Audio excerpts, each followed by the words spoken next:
Continuamos aquí en La Expiación en esta segunda hora para recibir a Pandora Pantam, Culturas Sonoras, de la mano de Martín Berman. ¿Qué tal, Martín? Buenas noches, ¿cómo estás? Buenas noches. Bien. Por invitarme, chicos. Sé que tenía muchos celos. Sí. Es posible que te acerques. Existirse, sí. Me imagino. Bueno, muy contento de que estés acá. Estamos ahí acomodándonos porque trajiste un instrumento para nosotros muy novedoso, para nosotros que nunca vimos, que es lo que constituye en sí tu trabajo, que se llama, bajo el nombre de la empresa o el emprendimiento llamado Pandora Pantam, Esculturas Sonoras. Nosotros estamos viendo acá algo como un plato volador, algo como, claro, es algo que... Es un poco difícil de describir. Describir. Básicamente sí, son dos hemisferios metálicos huecos dentro de un vacío. Imagínense un platillo volador, literalmente. Claro. Dentro de la cámara. Y brinda sonido. Correcto.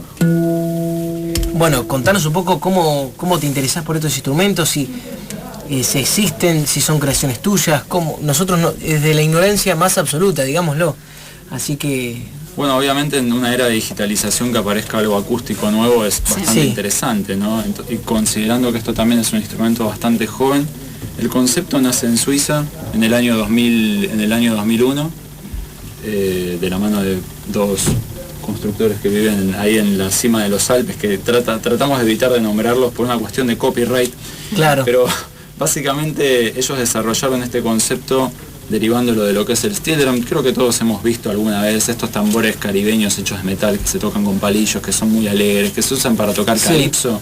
Bueno, digamos que esto es una cosa que viene a ser una transformación de eso. Ellos vienen de la familia de construir estos instrumentos, los steel pan de Trinidad y Tobago, absorben ese concepto, lo digieren y engullen esto que ustedes ven acá. Es la interpretación de estas personas, que naturalmente yo no lo inventé, pero digamos que ese concepto es posible manipularlo obviamente desde la parte más básica, que parte del material, de la técnica con la que se lo martilla, que se lo construye o la que se lo interpreta.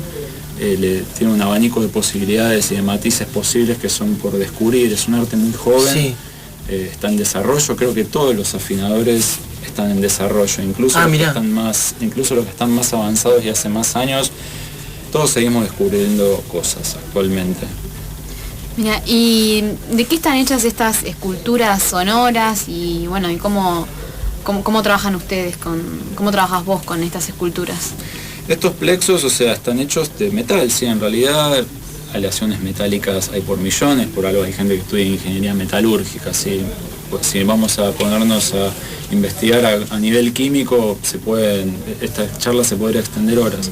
Pero desde lo básico, desde el acero de la construcción, básicamente es eso, es un pedazo de metal moldeado, esculpido y afinado, no es más que eso, pero tiene una particularidad, ¿sí? Hay un proceso electrotérmico al que se lo somete al instrumento, por el cual el metal pasa a ser más cerámico al tacto, empieza a ceramizarse, de forma de que es un poco difícil de interpretar qué clase de sonido es cuando uno capaz no lo ve, capaz uno está de espalda y escucha lo que es y dice una guitarra, un arpa, como que no sabes un xilofón, ¿no? Un xilófono, no se entiende bien lo que es, pero precisamente el timbre de este instrumento, además del afinador humano que se encarga de construirlo, viene también de base de cómo se lo trata el material. Se llama nitrurado el proceso. Básicamente se mete en un horno una gran cantidad de amoníaco en la atmósfera. El amoníaco se descompone, se adhiere el nitrógeno al material y eso lo hace más cerámico al tacto. Después de una determinada cantidad de tiempo, una cantidad de horas, a una determinada temperatura, el metal sale con unas características que son muy positivas en el sentido acústico. Se le empieza a dar forma. Ese es el lienzo de base, las interpretaciones para poder crear distintos matices en el material. Esos son por años por descubrir, es proporcional a la cantidad de personas que lo construyen, que son pocas. Claro. Pero todo lo que lo están construyendo, sí, están con un constante desarrollo y búsqueda. Esto se afina, es lo que a mí me resulta... ¿Cómo se afina? Algo tan molesto y grotesco como que es el sonido de metal golpeando metal. Sí. Bueno, básicamente es eso. Es muy loco que en un proceso tan violento se logran como resultado sonidos tan dulces. Pero sí, esto se hace literalmente a golpes. nos apoyamos por afinadores estroboscópicos que tienen, digamos que son los más precisos que hay, son afinadores mecánicos, pero el afinador lo único que te brinda son datos, ¿sí? Y los datos no son absolutos, no te va a brindar información de cuán duro está el metal, de cuán elástico está, de si en la membrana que suena hay más tensión de un lado, está más grueso de un lado que del otro. No, esos son todos los matices que tiene que poder interpretar la persona, el humano que lo está haciendo. Claro. O sea, el afinador es algo que nos proporciona datos para saber en qué frecuencias estamos, pero el trabajo final sí se hace a pulso y a oído, básicamente. Son horas de entrenamiento para interpretar, o sea, no es que yo tengo oído absoluto ni nada de eso, tengo el oído trabajado para escuchar otras cosas que viven pura y específicamente dentro de estas esculturas. ¿Por qué digo esculturas? Porque sí, esto no es necesariamente un instrumento musical, si no se creó con esa idea ni con ese concepto, esto es una invitación a tocar para cualquiera. Cuando uno es bebé, cuando uno es chiquito, cuando uno no sabe nada de música, lo más fácil es sucumbir al ritmo, y ya sea golpeando tus manos contra una mesa, el nene con una cuchara golpeando el plato, o sea, la percusión es lo más natural que nos sale a todos, o dejarnos mover por algún beat en el cuerpo, tipo, sí. Cuando vas a bailar o algo, te moves, algo haces. El ritmo en su forma y su expresión más básica es con las dos manos.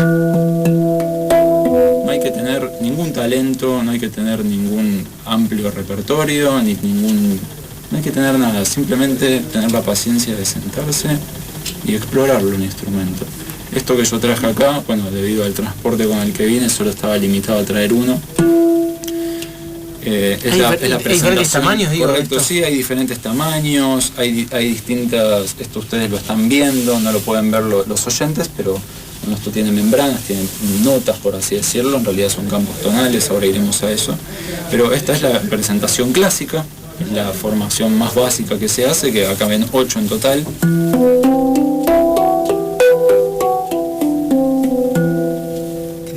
¿Y eso puede ir variando? Esto puede ir variando, ajá. Sí, esto puede tener más notas, claro. Puede tener menos, puede ser más bajo en frecuencia, puede ser más agudo, puede estar posicionado distinto y naturalmente puede ser mejor ejecutado, porque yo mucho talento no tengo, yo me dedico a construirlos, pero quienes se dedican a tocarlos y realmente pasan horas con estos instrumentos, sí, esos son virtuosos, que es lindo verlos, sí. Pero justamente tampoco es que quiero volver a hacer énfasis en eso. No fue creado para ese tipo de talentos. Esto es una invitación a tocar para cualquiera. No hay que tener ningún background musical ni nada. ¿Te pondríamos en un aprieto si nos tocas un poquitito para ver? No, de hecho hay distintas formas de verlo y de interpretarlo esto. Si queremos tocarlo de una forma netamente percutiva, por ejemplo, por hacer ritmos, vamos a hacer algo unos segundos.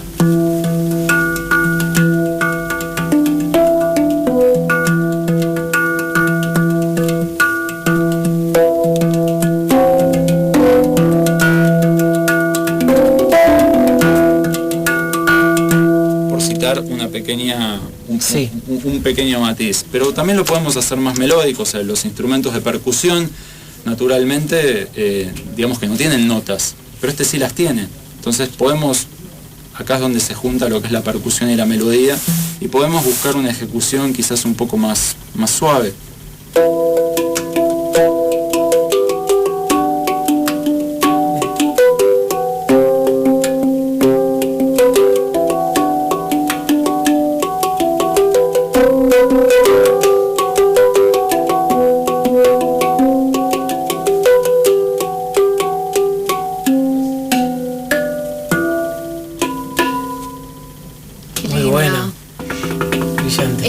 Como vos decías, digamos, queda a gusto, digamos, de la persona que lo explora, ¿no? Yo quiero uno. Quiero uno. Le vamos a comprar uno acá. El operador dice quiero uno, dice. Bueno, ahora vamos de a poco, vamos a hablar de todo, de cómo adquirirlo también. Esto en realidad, o sea, esto que están escuchando acá es uno de los tantos arreglos tonales posibles, si hablamos de cientos. Es muy personal la elección, claro, de cada uno, porque uno tiene escalas, capaz no sabe de música, entonces si lo decimos en forma más genérica, tenemos escalas más alegres, escalas más tristes, más melancólicas, más indulgentes. Es como que hay realmente muchos matices para explorar dentro de estos instrumentos, y es necesario que la persona que lo escuche se conecte, o sea, que realmente se tome el tiempo de escuchar lo suficiente para saber cuál es el que más resuena con uno, ya sea por una cuestión melódica, por los instrumentos que tiene, o por una cuestión de cómo resuena en uno mismo como persona, qué es lo que siente, ¿no? El llevarse con estos instrumentos es algo muy intuitivo, en todo sentido, la construcción es muy intuitiva, la ejecución es muy intuitiva, y cuando encontramos un matiz que nos gusta también es muy intuitivo, o sea, esto puede tener quizás tintes más orientales, chinos, japoneses, puede Eso tenerlo. es lo que me parecía. Sí, capaz uno piensa que tiene ese origen, y no, todo lo contrario. Puede tener tintes más arabescos, de Medio Oriente, o sea, esto es un gran abanico que hay que explorar. Y sí, ya que, por lo menos en mi caso, pero en la mayoría de los constructores se hacen muy poquitos por año, sí, es un arte extremadamente complejo, por más que digo que es intuitivo, es otra parte es intuitiva, es una fusión entre ingeniería, música, que es justamente muy compleja en su desarrollo, pero extremadamente sencillo para disfrutarlo.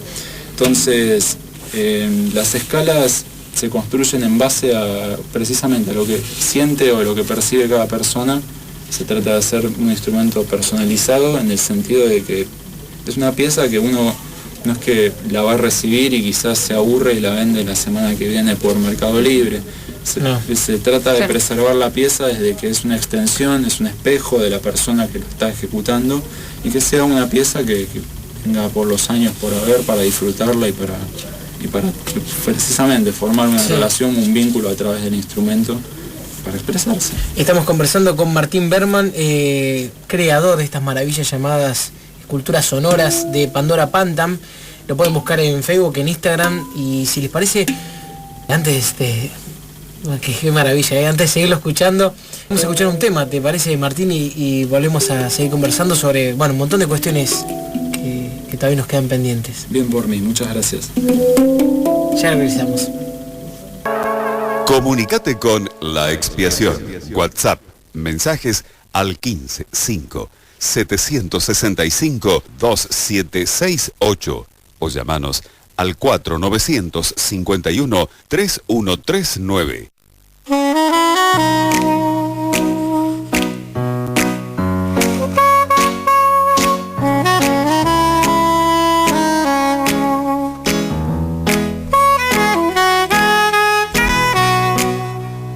Bueno, estamos acá fascinados con estas esculturas sonadas de Pandora Pantam.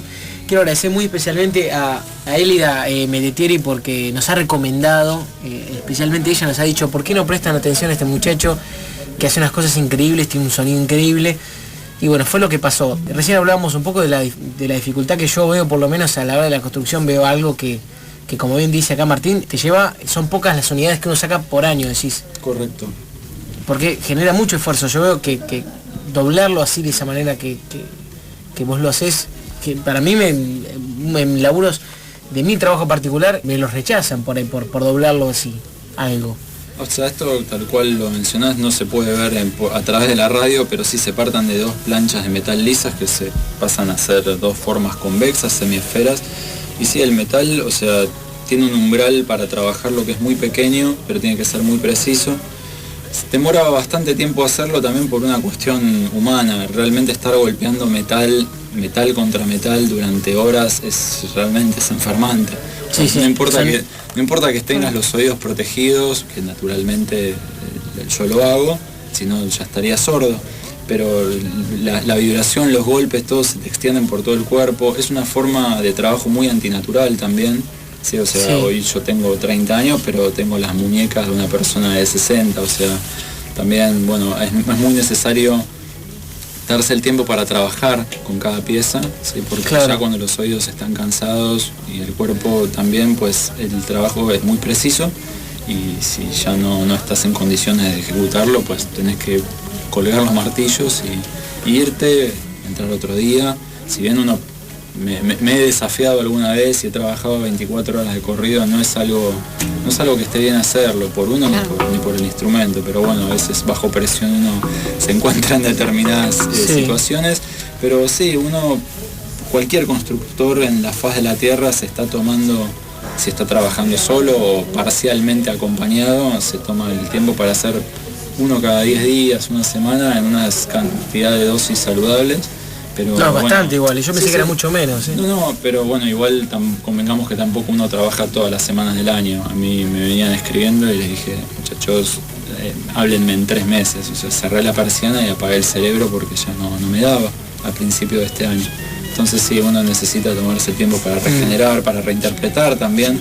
Esto que estamos viendo y estamos escuchando es un instrumento mío de hace 3 años atrás. Entonces, Sí.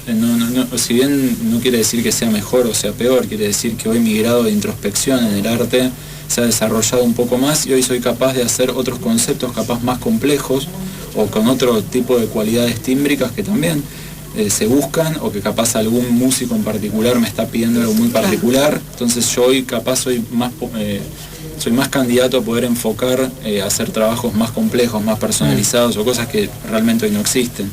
Este instrumento particular, esta disposición, esto que ustedes están viendo, puedo decir que no existe uno igual, obviamente esto se hace golpe a golpe, así que es muy, muy particular de cada uno, pero este sonido o esta escala sí, existe. Puedo decir que otras personas la reinterpretan y la han ejecutado cientos de veces, pero hay escalas o arreglos tonales que se hacen que son realmente trabajos sinérgicos entre tanto el constructor como el ejecutante, o sea, la persona que lo va a recibir, que en conjunto se llega capaz a una idea o algo, un concepto aún no visto. Esto, como te digo, está hace 15 años y digamos que apenas empezaron a vislumbrarse a constructores en todo el mundo hace apenas 6, 7 años. La concentración mayor está en Europa, naturalmente, donde nació esto, y en Estados Unidos, que bueno, son muy, muy rápidos los norteamericanos para apoderarse de una idea y hacer una reingeniería y una reinterpretación. Digamos que el plato fuerte está ahí, está muy enfocada la cultura de lo que es el metal allá. Y bueno, acá estoy medio solo, pero sí, cada tanto van apareciendo potenciales candidatos. Y esto, por ahí, bueno, esto conversábamos también en el corte, para una persona que por ahí desde cero quiere arrancar o te quiere hacer un pedido, ¿qué es lo que necesita saber o qué instrucciones se les da para al inicio? Como te decía, en cuanto a la ejecución es muy amigable el instrumento. Realmente lo digo ahora y lo digo siempre. Esto es un instrumento en todo caso para no músicos. Y así quien lo inventó, quienes lo inventaron también lo definían. Esto es una invitación a tocar para cualquiera. O sea, no olvídate de lo que sepas de música. Acá no es necesario. Obviamente, si tenés algún tipo de entrenamiento o si has sabido pasar horas con otros instrumentos, quizás lo puedas interpretar o ver o disfrutar de otra manera, pero no es necesario tener ningún tipo de conocimiento. ¿Qué era lo otro que me preguntabas? Perdón. ¿Y qué instrucciones uno tendría que tener en cuenta o vos qué les recomendás a la hora de, bueno, cuando tienen esta escultura, cómo utilizarla, cómo manejarla? Es fácil caer en la ansiedad, ¿sí? O sea, hoy podemos ver,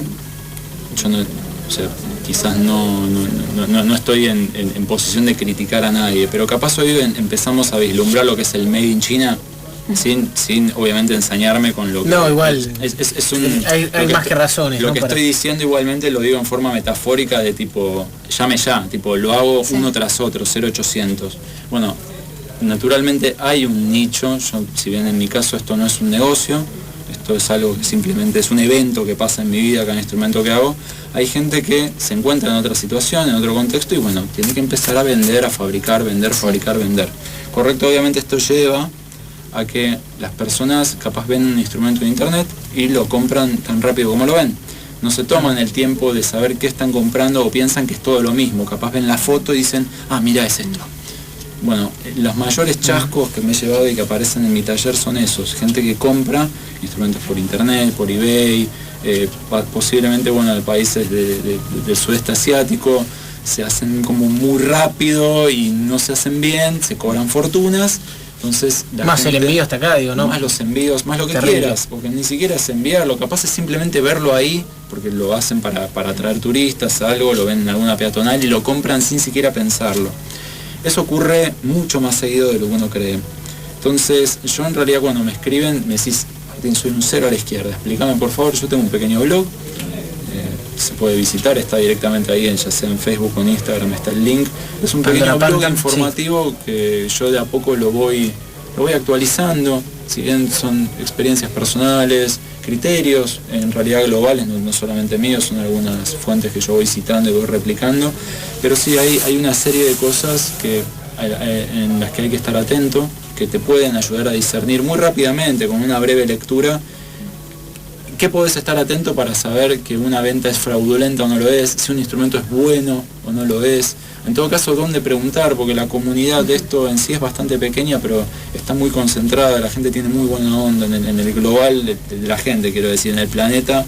Hay muchas personas que sí, sin escrúpulos, tratan de sacar dinero, pero bueno, las personas que son fanáticos o puristas de esto realmente tienen un deseo grande de replicarlo y de explicarlo y de hacerle entender a la otra persona que puede estar más cerca de lo que ellos estén buscando. Hay gente que tiene una búsqueda muy personal atrás del instrumento, pero por la urgencia, bueno, hacen macana. Y tengo una consulta. Justamente hablamos de la adquisición. ¿Quiénes se han adquirido este instrumento? Digo, ¿alguna banda de rock, algo que te haya sorprendido de la utilización de tu instrumento? En el global... ¿O es solo un uso para individual, como decías, para gente que por ahí no es música? Es que hay de todo, porque al ser también un arte tan joven, esto también está encontrando su lugar. Bien, te hacen invitaciones a que vayas a estudios de yoga, a hacer armonización con sonidos, bárbaro, se puede. Una exploración, algo personal, también, sí, la gente se sienta en una habitación a tocar para ellos mismos. Conciertos, bandas.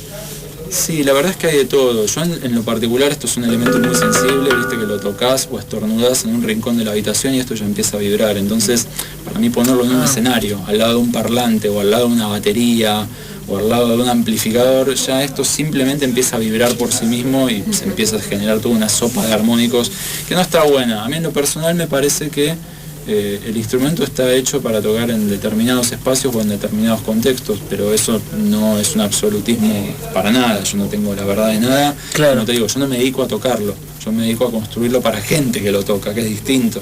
¿Y cómo nació ese interés por decir, quiero construir este instrumento? La inquietud nace porque en realidad yo fui una de esas personas que se supo equivocar muy rápido al adquirir un instrumento.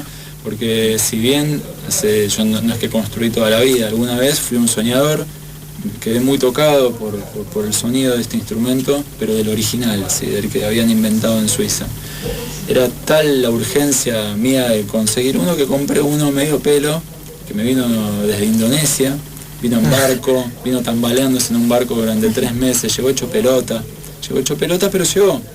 Lo bueno es que eso me permitió conectarme dentro de la comunidad, que era muy chiquitita cuando yo empecé a decirte que era un foro donde éramos 50 gatos locos, que después esto se replicó a lo largo de todo el globo y ahora hablamos de miles de personas, pero cuando éramos muy poquitos, y yo les conté mi experiencia de cómo había sido y de cómo había llegado, y obviamente mi gran frustración.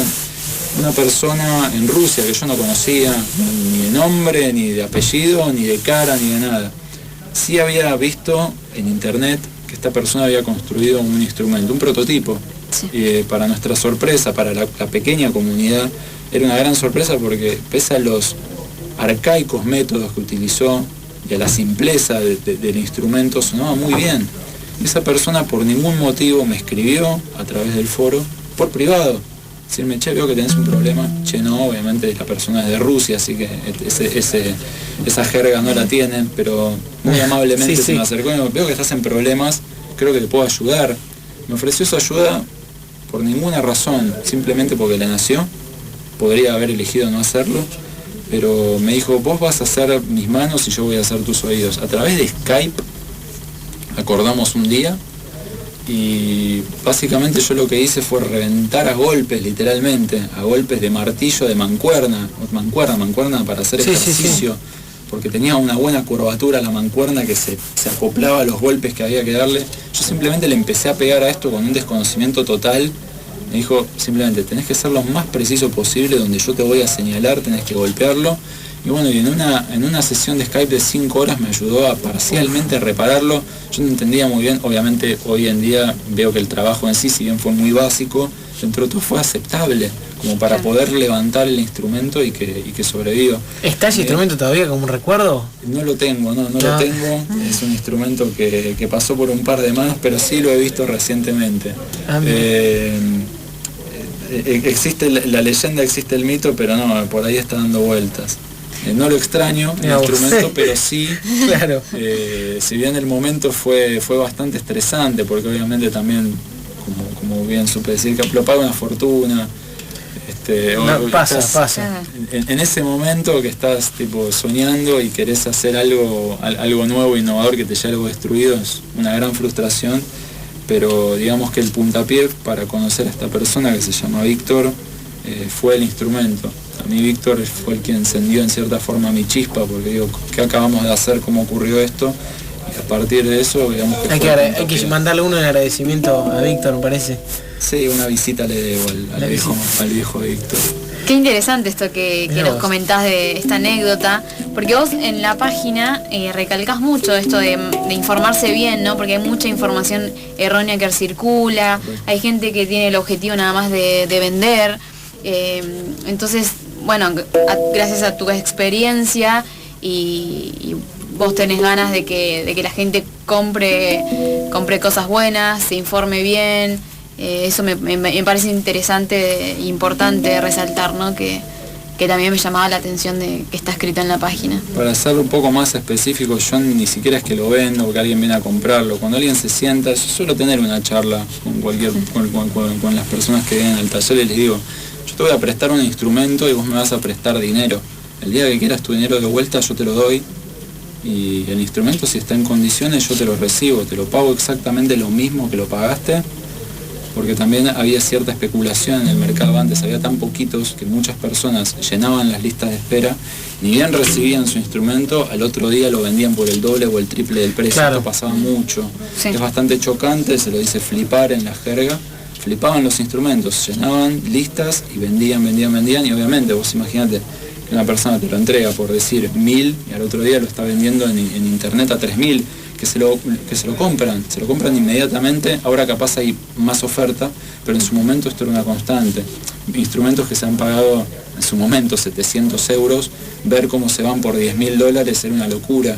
Pero ocurrió, no hace mucho. Decirte que el recuerdo que tengo de ese instrumento fue ahora hace 4 años, una cosa así. No tiene ningún sustento, no hay correlato, no tiene sentido. Sí. Pero bueno, la urgencia hace eso. Obviamente sí, te comprabas un original por $10.000, pero date cuenta que lo estás pagando 15 veces más. No tenía ningún sentido eso, no tenía ningún sustento. Hago énfasis simplemente por eso. O sea, realmente hay mucha gente talentosa que está apareciendo, que no tienen ese criterio, ese mindset, ese chip de decir, tenemos que mecanizarlo, tenemos que hacer 200, 300, 1.000 por año, mandarlos a China, mandarlos a Eurasia.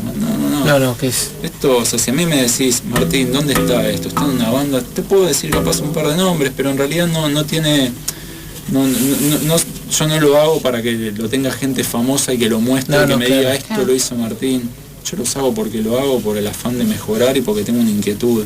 Esto es un laberinto, afinarlo, o sea, capaz vos lo ves y decís, todo se hace exactamente igual, todo se afina igual.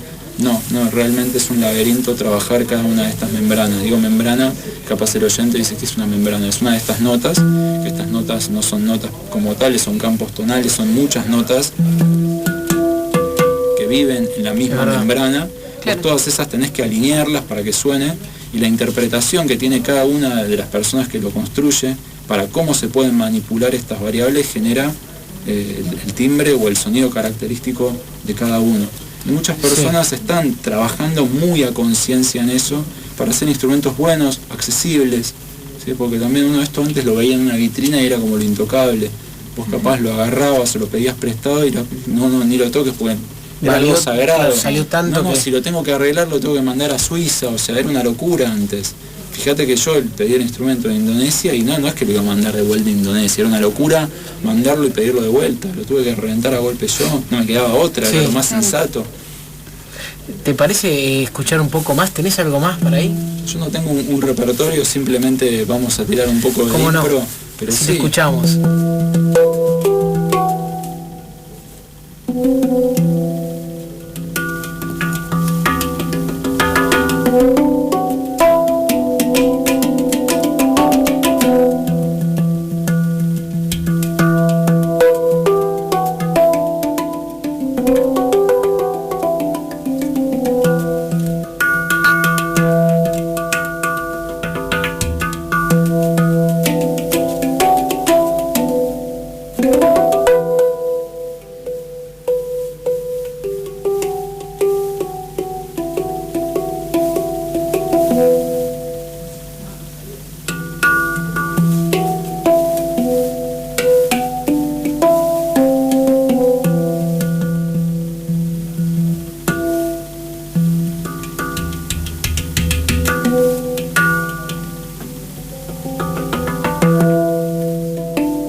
Martín, realmente felicitaciones por tu trabajo, la verdad que...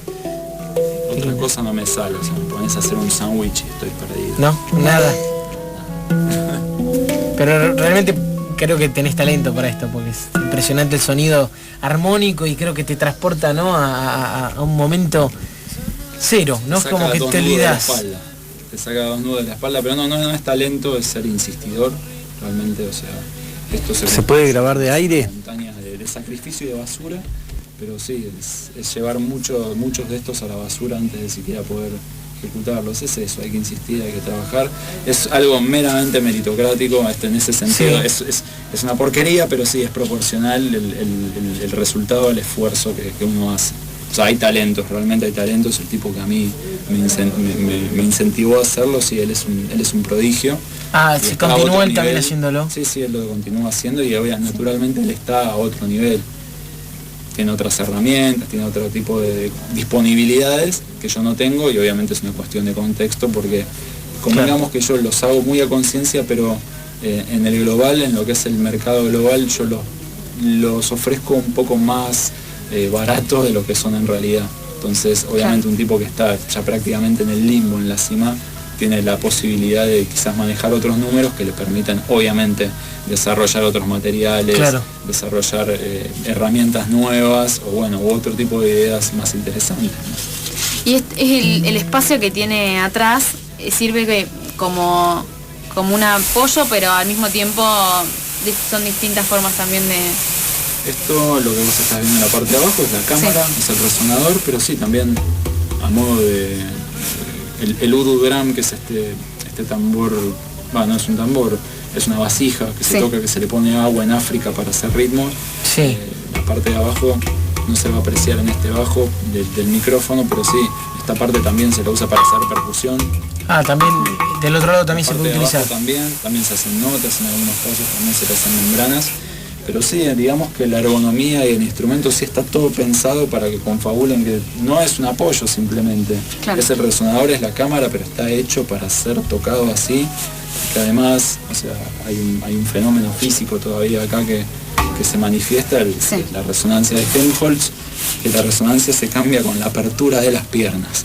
O sea, son pequeñas cositas que cuando las empezás a hilvanar todas esas cosas pequeñas, es la diferencia de lo que hace a un gran instrumento de alguien que realmente se sentó a estudiar todas las variables para que suene como suena, o un experimento, o un prototipo que está quizás en camino, pero hay cierta distorsión al momento de crear, que esto se hace a golpes.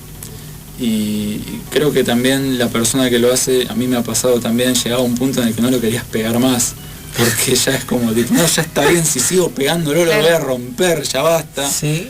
Entonces capaz uno se aleja 3 pasos, contempla su obra y dice, no, lo voy a dejar así. Claro, y en realidad estaba haciendo, al principio estaba haciendo cualquier cosa, y realmente suena a lata afinada, pero literalmente es eso, es una lata.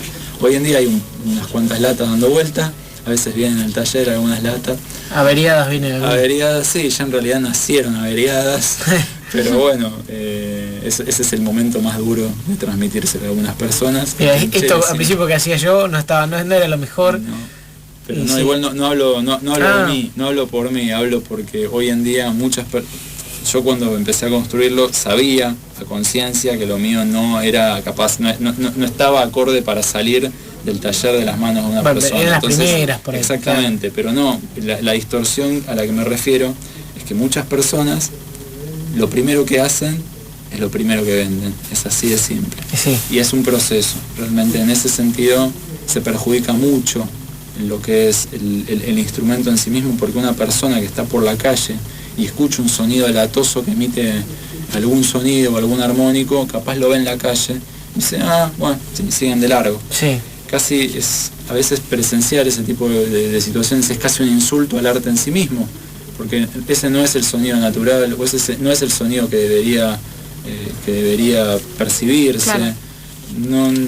Lamentablemente, como te digo, eso ocurre más seguido de lo que hiciésemos en lugares turísticos, en internet y demás. Hay un enfoque muy comercial, porque hay una gran demanda también. Bueno, Martín, se nos ha terminado el programa, pero fue un placer, la verdad, recibirte, conocer Pandora Pantam, que es la fábrica de estas esculturas sonoras, así que de nuestra parte muchísimas gracias por dejarnos conocer tu arte. Gracias a ustedes, chicos.